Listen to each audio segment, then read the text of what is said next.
Bonjour à tous. Alors la dernière fois nous avons parlé du prix Nobel de la paix. Eh bien le prix Nobel, ça c'est fait. Il ne reste plus qu'à aller le chercher. La paix en revanche, ce n'est pas gagné. Au lieu de regarder le passé européen, nous allons cette fois nous pencher sur son avenir. En effet, l'histoire de l'Union européenne est celle de ses successifs élargissements qui sont, pour l'heure, encore loin d'être achevés. Si la Croatie est en bonne voie pour intégrer l'Union d'ici juillet 2013, la Turquie, en revanche, fait parler d'elle depuis des années, sans véritable progrès. De nombreux États restent réticents à l'arrivée d'Ankara dans l'Union.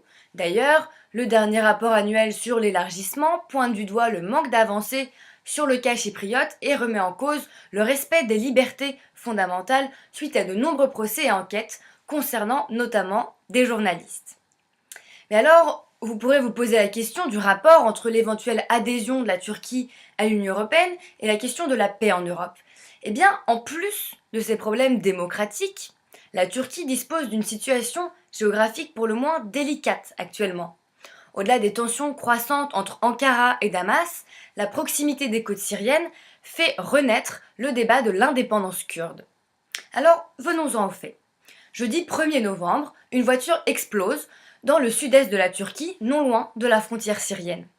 Le gouverneur de la province d'Anatolie estime, je le cite, que l'attaque qui visait le véhicule militaire a été menée par des membres de l'organisation terroriste PKK. Alors, petit rappel, ou appel tout court d'ailleurs, le PKK correspond au Parti des travailleurs du Kurdistan, dont le caractère terroriste est reconnu non seulement par Ankara, mais aussi par les États-Unis et par l'Union européenne.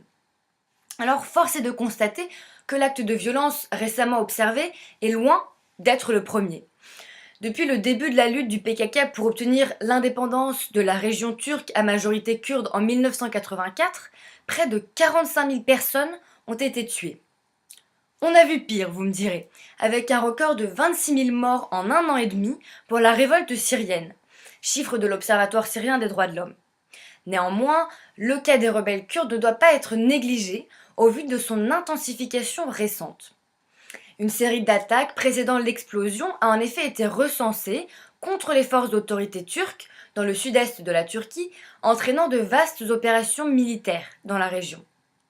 Alors, la question est de savoir comment le gouvernement turc va percevoir cette menace. Eh bien, la pression des Kurdes est croissante du fait d'une grève de la faim engagée depuis près de 2 mois par 700 prisonniers. Toutefois, le gouvernement turc reste ferme en dénonçant le chantage des grévistes de la faim. Le Premier ministre turc ajoute à cela, je le cite, « Nous ne libérerons pas le chef terroriste simplement parce que vous le demandez ou que vous avez engagé une telle action. » La décision semble claire. Pourtant, le gouvernement a également fait usage de la force dimanche 4 novembre en utilisant canons à eau et gaz lacrymogène contre un groupe de manifestants venus soutenir la grève de la faim. Une malheureuse bombe lacrymogène offerte par maman en cas d'agression n'aurait pas suffi. Les manifestants étaient près de 400 à scander des slogans du type « Évacuer les prisons » ou « Liberté pour les détenus ». Parmi eux figurent des responsables politiques issus du Parti kurde de la paix et de la démocratie. Mais vous l'aurez compris, ici, l'absence de paix ainsi que de démocratie ne font aucun doute. Alors au vu du contexte actuel, le cas de la Turquie interroge davantage sur ses méthodes de maintien de la sécurité que sur sa capacité à intégrer le marché unique européen. Un pays qui calme les grévistes à coups de canon à eau, est-ce un pays aux couleurs de l'euro ? Peut-être que le prix Nobel de la paix aura donc au moins un mérite unanime. Faire réfléchir les États membres de l'Union quant au risque d'intégration de la Turquie.